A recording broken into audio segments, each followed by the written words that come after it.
মেয়েকে ভুলেও বিয়ে দিবেন না।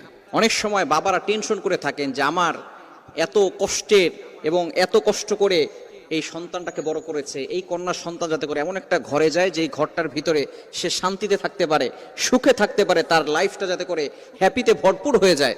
এই ধরনের চিন্তা ভাবনা অনেক বাবা মা করেন। হযরত আলী রাদিয়াল্লাহু তাআলা আনহু যখন তার খেলাফত কাল ছিল তখন তিনি তার সিংহাসনে বসা ছিলেন।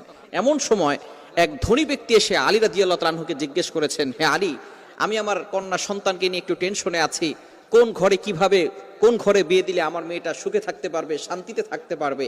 এই কথা যখন হযরত আলী রাদিয়াল্লাহু তাআলা আনহুর কাছে জিজ্ঞেস করা হলো, হযরত আলী রাদিয়াল্লাহু তাআলা আনহু কিন্তু খুবই বিচক্ষণ ব্যক্তি ছিলেন। নবীজি সাল্লাল্লাহু আলাইহি ওয়াসাল্লাম তার ব্যাপারে অনেক প্রশংসা করেছেন। হযরত আলী রাদিয়াল্লাহু তাআলা তাকে বলে দিয়েছেন যে 3 ধরনের ঘরের ভিতরে তুমি তোমার মেয়েকে বিয়ে দিবে না। এজন্য আমরা যারা মেয়েকে বিয়ে দিব এই 3টা জিনিস ফলো করার চেষ্টা করব। নাম্বার 1, এক নাম্বার হচ্ছে হযরত আলী রাদিয়াল্লাহু তাআলা বলছেন, যেই ঘরটা মহিলারা পরিচালনা করে সেই ঘরে আপনি আপনার মেয়েকে বিয়ে দিবেন না। কেননা একজন মহিলা আরেকজন মহিলাকে দেখতে পারে না।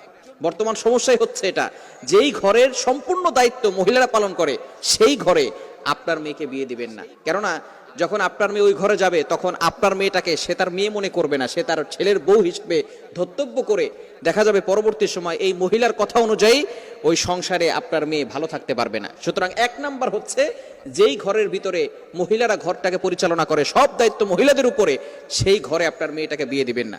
শুনুন, পুরুষরা কিন্তু সমাজের ভিতরে এবং ঘরের ভিতরে অশান্তির সৃষ্টি করে না, মহিলারাই দেখবেন মহিলাদেরকে দেখতে পারে না।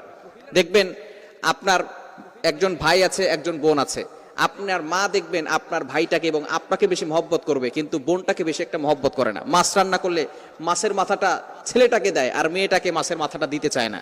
এই যে মা তার মেয়ের সাথে মানবিকভাবে আচরণ করে নাই, সে মা তার মেয়েটাকে ছোট করে দেখতেছে।